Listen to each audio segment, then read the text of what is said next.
আসসালামু আলাইকুম সবাইকে। সবাই কেমন আছো? আশা করি যে যেখানে আছো ভালো আছো, সুস্থ আছো। আল্লাহর রহমতে আলহামদুলিল্লাহ আমিও ভালো আছি। আজকে আমি আপনার সাথে একটা রেসিপি শেয়ার করব। আর রেসিপিটা হচ্ছে লাউ দিয়ে আর ডিম দিয়ে একটা অনেক সুস্বাদু রেসিপি শেয়ার করব আপনাদের সাথে। তো এখানে আমি লাউগুলো একদম ছোট ছোট করে কেটে নিয়েছি। এই যে দেখতেই পারতেছেন, কেটে ধুয়ে পরিষ্কার করে রেখেছি।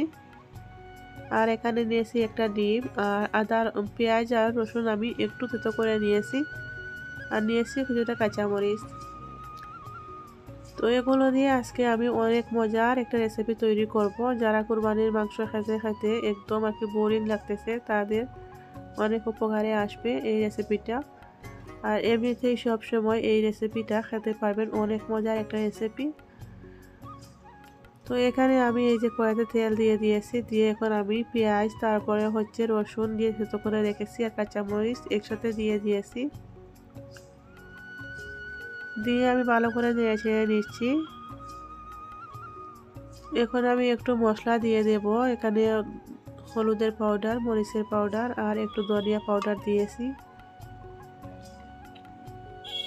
মশলা দেওয়ার পরে আর একটু নেড়ে ছেড়ে দিচ্ছি, দিয়ে মশলা কষিয়ে তারপরে হচ্ছে সবজিগুলো দিয়ে দেব। এখানে সবজিগুলো দিয়ে দিয়েছি। আর লাউগুলো একদম ছোটো ছোটো করে কেটেছি আমি। আর এই সবজিতে আমি কোনো পানি ব্যবহার করব না, লাউ থেকে অনেক পানি বের হয়। তো লাউয়ের পানি দিয়ে সবজিটা ভাজা করতে হবে।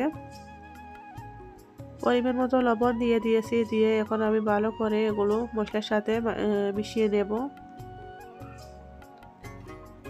ভালো করে মশলার সাথে মিক্স করে তারপরে ঢাকনা দিয়ে ঢেকে রেখে দেব। আপনারা ভিডিওটা দেখতে থাকো, আশা করি ভালো লাগবে। আর যদি কোনো না কোনো অংশে একটু ভালো লাগে তাহলে একটা লাইক দিয়ে দিও। এই যে ভালো করে কষিয়ে নিয়েছি, এখন আমি এটা ঢাকনা দিয়ে রেখে দেব। আর একটা কথা বলি, আজকের ভিডিও বেশি লম্বা নয়, সবাই ভিডিওটা ফুল ওয়াচ করে কমেন্ট করিও। তো এই যে এখানে আমি কিছুক্ষণ পর ঢাকনা সরিয়েছি, লাউ থেকে অনেক পানি বের হয়েছে। এই যে দেখো, আবারও আমি ঢাকনা দিয়ে রেখে দেব। তো এভাবে ঢাকনা দিয়ে দিয়ে আমি লাউটা রান্না করে নেব।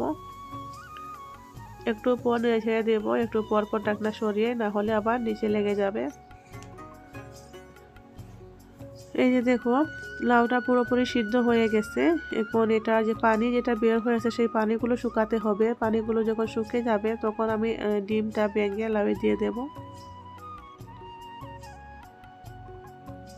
এই যে এখানে পানি অনেকটাই শুকিয়ে গেছে। এখন আমি ডিমটা ভেঙে তারপর আগে আমি অফ ক্যামেরাতে ফেটিয়ে নিয়েছি, এটা এখন লাউয়ে দিয়ে দেব।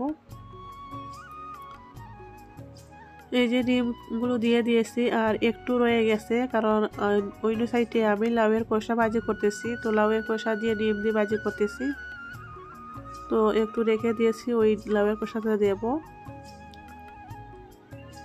এখন আবারও ভালো করে মিক্স করতে হবে। মিক্স করে তারপরে গ্যাসটা বন্ধ করে নেব। এভাবে আপনারা লাউ রান্না করতে পারেন, অনেক মজা লাগে। সব সময় একই রকমের রান্না করে খেলে ভালো লাগে না, একবার এরকম ট্রাই করলে খেতে ভালো লাগে। মাছ মাংসের চেয়েও সত্যি অনেক মজা লাগে।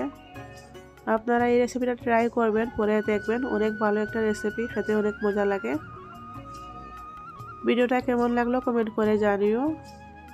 আর যদি ভালো লাগে আপনাদের কাছে তাহলে আমার চ্যানেলটাকে সাবস্ক্রাইব করে নোটিফিকেশন অন করে দিও। আমি কোনো নতুন ভিডিও ছাড়ার সাথে সাথে আপনাদের কাছে পৌঁছে যাবে, আর আপনারা সময় করে দেখতে পারবেন।